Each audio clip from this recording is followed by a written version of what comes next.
I think over the years I've come to understand that the ministry that God does through me grows out of the core, first of all, of my walk with Him, and then second of all, my relationship with my wife and, by extension, my children. I almost think of it like concentric circles. When, the core is solid, it becomes easier to deal with dysfunction in the outer circle. So if my walk with God is good and my relationship with my wife is solid, then I can deal with a lot of controversy in the church and still come home at night and feel good. But when my relationship with my wife is eroded, I become much more sensitive to the pressures that are there in the outside. And of course, if my walk with God falls off, then everything can be great, but I feel very hollow inside. And so, I've understood that it's one of those things that the same intentionality that you show in investing in the church, investing in leaders, you've got to show that same intentionality in investing in your relationship with your wife. That didn't just happen on accident. It was amazing to me how for many years, I would show, there's just the most scrupulous planning and intentionality with meeting and developing leaders, and then my relationship with my wife and my kids was just kind of on autopilot. I'm like, it'll work out. They are my first mission field, they're my first investment, and they get the biggest and the best parts of my week.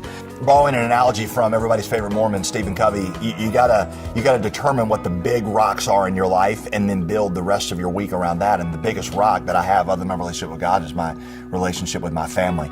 Marriage is a laboratory, furthermore, in which the gospel is perfected in your life or played out in your life. It is the place where you learn to both receive grace and to show grace.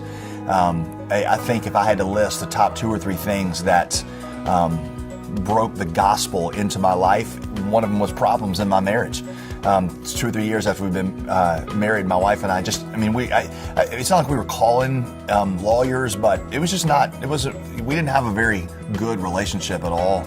And we went to see a counselor, which I would highly encourage you. That's not a sign that everything's gone. That's something you ought to do, like going to a doctor for a checkup. He spoke into our lives, and he said your problem, speaking specifically to me, is he says you don't know how to show grace to your wife.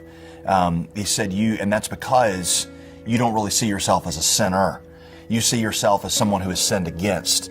And so because you aren't really aware of how much forgiveness God has given you, you don't naturally extend that to your wife. He said if you would focus on being first the sinner against God and only secondly sinned against, he said that would transform how you treat your wife. And he was exactly right. That became the laboratory through which God taught me more about my own sinfulness and more a love of His grace. And so, focusing on that marriage is what deepens your knowledge of the gospel, which gives you greater power, greater persuasion, because like Paul said, we don't come to you in word only, but we come in the power of the Spirit. Our lives and our marriages match the words that we speak.